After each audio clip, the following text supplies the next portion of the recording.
খুব মজাদার একটা ঘটনা শুনবেন। আপনাদের আগ্রহ দেখে তো মনে হয় না শোনার ইচ্ছা আছে। আছে আছে আমার ভাইরা, বিশ্বনবীর বয়স তখন প্রায় 51 বছর। কত বছর? বিশ্বনবীর সবচেয়ে কাছের মানুষ খাদিজা রাদিয়াল্লাহু তাআলা আনহা ইন্তেকাল করেছেন। বিশ্বনবী বড্ড কষ্ট পেলেন, হৃদয়টা ভেঙে খান খান। যিনি ঘরের ভেতরে বিশ্বনবীকে সান্ত্বনা দিতেন, ভালোবাসা দিতেন, বাইরে গেলে কুরাইশরা বকাঝকা করে, অত্যাচার করে, কিন্তু আম্মাজান খাদিজা রাদিয়াল্লাহু তাআলা আনহা ঘরটারে এমন শান্তির নীড় বানায় রেখেছেন, এই ঘরের ভিতরে ঢুকলে বিশ্বনবীর কলিজাটা ঠান্ডা হয়ে যেত। এজন্য রব্বুল আলামিন বলেন, খাদিজা, ও আমার বান্দি খাদিজা, জান্নাতে এমন স্পেশাল একটা ঘর আমি তোমার জন্য রেডি করে রেখেছি। ওই ঘরের মধ্যে কোনো আওয়াজ নাই, ওই ঘরের মধ্যে কোনো নয়েজ নাই, ওই ঘরে কোনো বিশৃঙ্খলা নাই। কারণ মক্কার জমিনে আমার নবী কুরাইশদের বিশৃঙ্খলা, নয়েজ আর ঝামেলাগুলোকে উপেক্ষা করে যখন তোমার ঘরের ভিতরে ঢুকতো, ঘরটারে তুমি শান্তির নীড়, ঠান্ডা, নীরব, নিস্তব্ধ, নিঝুম আর শান্তির নীড় বানিয়ে রেখেছ। এজন্য জান্নাতে স্পেশাল একটা শান্তির নীড় আমি তোমারে উপহার দেব। ওই প্রিয়তমা স্ত্রী খাদিজা ইন্তেকাল করলেন, বিশ্বনবীর হৃদয় ভেঙে খান খান। আবার ওনার চাচা আবু তালেব ইন্তেকাল করলেন, যিনি পলিটিক্যাল শেল্টার দিতেন নবীকে।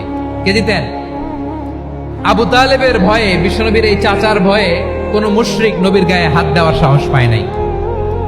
এখন স্ত্রীও নাই, চাচাও নাই, নবীকে আশ্রয় দেওয়ার কেউ নাই। নবীর চারদিকে অন্ধকার। নবী এখন কই যাবেন? আমার পেয়ারা নবী নতুন স্টেশন খুঁজতেছেন, নতুন দাওয়াতি প্ল্যাটফর্ম খুঁজতেছেন। তিনি যায়েদ বিন হারেসা রাদিয়াল্লাহু তাআলা আনহুকে নিয়ে মক্কার পাশের একটা নেইবরিং সিটি তায়েফে চলে গেলেন। কোথায় চলে গেলেন? লালমনিরহাটের ভাইয়ের আওয়াজ করে বলেন, কোথায় গেলেন? তায়েফে চলে গেলেন দিনের দাওয়াত দেওয়ার জন্য। কি দেওয়ার জন্য? নাকি জমি কিনতে গেছিলেন? জমি কিনতে? দুনিয়ার যশ খ্যাতির জন্য? নিজের কোনো লাভের জন্য? তায়েফবাসীদেরকে জাহান্নামের আগুন থেকে বাঁচানোর জন্য। আওয়াজ করে বলতে হবে, ঠিক কিনা? বিশ্বনবী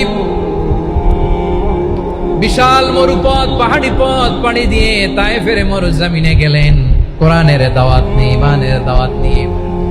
কিন্তু তায়েফের লোকেরা বিশ্বনবীর দাওয়াতকে শুধু প্রত্যাখ্যান করেই থামে নাই, তারা বিশ্বনবীর সাথে অত্যন্ত খারাপ আচরণ করেছে। বিশ্বনবীকে শারীরিকভাবে হেনস্থা করেছে, আমার নবীকে শারীরিকভাবে অত্যাচার করেছে, আমার পেয়ারা নবীর গায়ে পাথর মেরেছে, বিশ্বনবীর গা বেয়ে ঝরঝর করে রক্ত ঝরেছে, নবী জামিনের মধ্যে লুটিয়ে পড়েছেন, আবার মেরেছে, আবার নবী হাঁটতে শুরু করলেন, পেছন থেকে আবার মেরেছে, আবার নবী রক্তাক্ত হয়ে জামিনের মধ্যে লুটিয়ে পড়লেন, আবার মেরেছে। বিশ্বনবীর মতো এত সুশ্রী মানব, বিশ্বনবীর মতো এত শুভ্র মানব, বিশ্বনবীর মতো এমন চমৎকার দেহাবয়ব দিয়ে রব্বুল আলামিন কাউকে বানান নাই। এরকম চমৎকার মানুষটাকে তারা তায়েফের ওই জমিনে রক্তাক্ত করেছে। বিশ্বনবী দুনিয়ার কোনো স্বার্থের জন্য সেখানে যান নাই, নিজের কোনো লাভের জন্য, প্রাপ্তির জন্য যান নাই, তায়েফবাসীদের জাহান্নামের আগুন থেকে বাঁচাতে গিয়েছেন। ঠিক কিনা বলেন?